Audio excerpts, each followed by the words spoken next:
भक्तन की, श्री वृंदावन धाम की, सद्गुरुदेव भगवान की।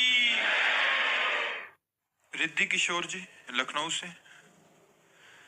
राधे राधे महाराज जी। महाराज जी, आज पूरा संसार किसी न किसी कारण चिंताग्रस्त है। महाराज जी, ऐसी चिंताओं से चिंतन में कैसे परिवर्तित हुआ जाए? नाम जप। जितना नाम जप करोगे उतना चिंता नष्ट होती जाएगी और चिंतन बढ़ता जाएगा। देखो,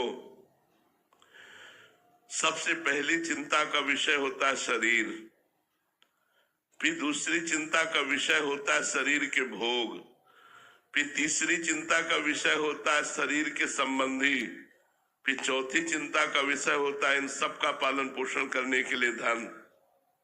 हम आपसे सच्ची कहते हैं, यदि आप नाम जप करोगे तो इन सब चिंताओं को मिटा देंगे भगवान, सब चिंताओं को मिटा देंगे।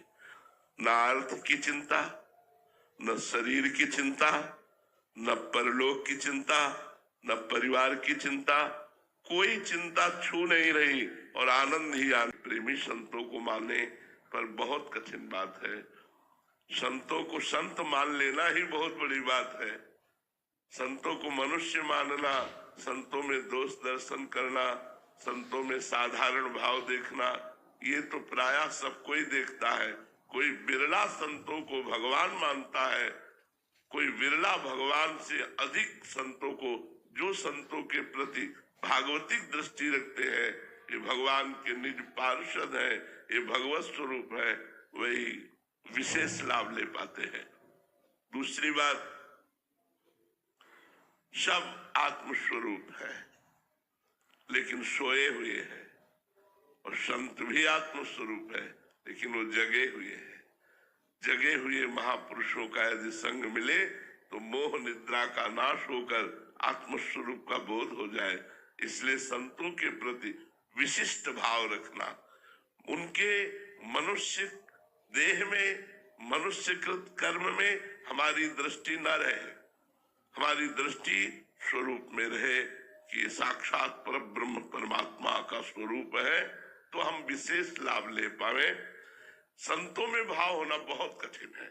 इसीलिए देवर्षि नारद जी ने लिखा है, मात संगस्त दुर्लभो लेकिन अगम्यो, बीच में लिख दिया। अगर अगम्यों को ठीक से निर्वाह कर ले जाए तो अमोघस्य निश्चित भगवत प्राप्ति हो जाए। संत संग मात्र से भगवत प्राप्ति, संत संग मात्र से आत्मबोध। पर अगम्यों, हमारी दृष्टि संतों में मनुष्य बुद्धि की रहती है, संतों में दोष दृष्टि हो जाती है, संतों में साधारण बुद्धि होती है। इसलिए हम विशेष लाभ नहीं ले पाते। यदि संतों में साक्षात भगवत बुद्धि या भगवान से भी बढ़कर भाव, तो काम बन जाए। भारत पाटिल जी मुंबई से। राधे राधे महाराज जी। महाराज जी, आपने एक बार कहा था कि भगवान कभी भक्त को वो देते ही नहीं जिसमें उसका अमंगल हो, लेकिन महाराज जी, भगवान श्री राम ने भविष्य जी का राज तिलक कर दिया था, और ऐसे ही अल्ले जी और कोले जी के चरित्र में भी पाया गया है कि अल्ले जी को भगवान ने वो सब कुछ दिया जो उन्होंने पूर्व जन्म में। अमंगल हुआ क्या? हमें पूछते हैं, क्या राज्य अमंगल है? क्या राज्य सेवा अमंगल है? क्या उनके लिए अमंगल है जो भगवत विमुख है? क्या चक्रवर्ती सम्राट महाराज अम्बरीश का मंगल हुआ? क्या राजा धीराज जनक जी का मंगल हुआ? क्या चक्रवर्ती सम्राट महाराज दशरथ का मंगल हुआ? क्या नहीं। जो भक्ति युक्त होकर राज्य करता है वो स्वयं मंगल को और जगत मंगल को प्राप्त होता है। अमंगल उसके लिए होती है जो अज्ञान से युक्त और भगवत विमुख है, उसके लिए राज्य वैभव अमंगलकारी होता है। लेकिन जो भगवान के महान भक्त हैं तो विश्व का वैभव उनके लिए अमंगलकारी नहीं होता। उस वैभव से वो समस्त चराचर जगत की सेवा करके